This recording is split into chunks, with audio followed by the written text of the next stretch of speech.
Dari Fitri Syarifah binti Riyadi, Jawa Barat, Kabupaten Garut. Assalamualaikum warahmatullahi wabarakatuh, Ustadz Ayat. Saya izin bertanya, di kampung tempat tinggal saya, di masjidnya itu bikin toiletnya menghadap ke kiblat dan ada yang membelakangi kiblat. Apakah ini diperbolehkan ya, Ustadz? Iya, memang ada larangan untuk menghadap kiblat pada saat seseorang buang hajat. Ya, dalam sebuah hadis yang sahih dari Imam Bukhari dan Muslim, Rasulullah SAW mengatakan, "Idza ataitumul gha'ita fala tastaqbilul qiblata, idza ata ahadukum hajatahu fala tastaqbilul qiblata bigha'itin wala baulin wala tastadbiruha," atau kama qala sallallahu alaihi wasallam. Ya, apabila salah seorang dari kalian datang untuk menunaikan hajatnya, hendaklah dia tidak menghadap kiblat ataupun membelakanginya. Dalam riwayat Sahih Bukhari dan Muslim dikatakan, "Walakin syarriqu aw gharribu."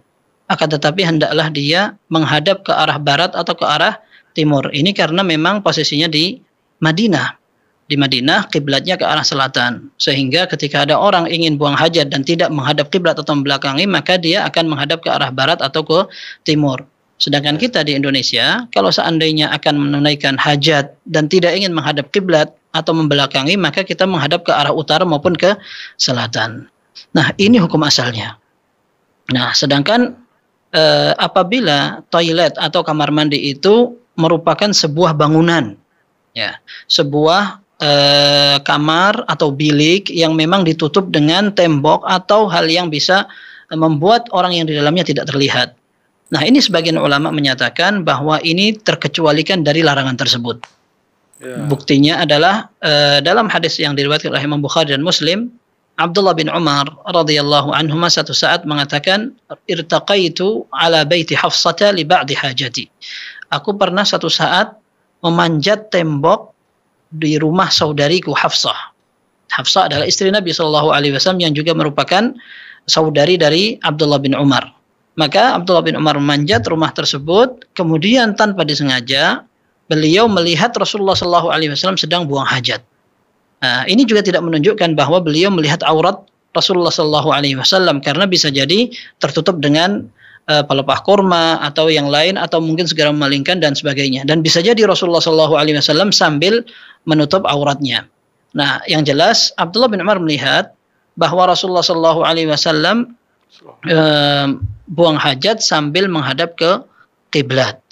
Nah, ini para ulama mengambil kesimpulan bahwa apabila kamar mandi atau toilet yang dibangun itu merupakan sebuah bangunan yang memiliki dinding dan tutup, maka ini tidak masuk dalam larangan yang tadi. Sementara larangan yang tadi merupakan larangan apabila orang yang akan buang hajat berada pada tempat yang terbuka, entah di sungai atau di padang pasir. Dan kita ketahui bahwa yang dikatakan khala yang sekarang diartikan dengan toilet atau kamar mandi, dulunya adalah sebuah tempat yang sepi, yang agak rendah, orang-orang jarang ke situ. Sehingga banyak masyarakat yang menjadikannya sebagai tempat untuk buang hajat. Nah, orang yang buang hajat di tempat terbuka seperti itu, dia dianjurkan untuk memenuhi perintah Rasulullah SAW tadi, sopan santunnya. Nah, adapun orang yang berada dalam bangunan, maka dia mendapat keringanan, karena memang bangunan itu sudah terlaksana, sudah terbentuk seperti itu apa adanya, sekaligus apa yang disampaikan oleh Abdullah bin Umar radhiyallahu anhuma pada saat beliau melihat Rasulullah SAW sedang buang air dan menghadap ke kiblat.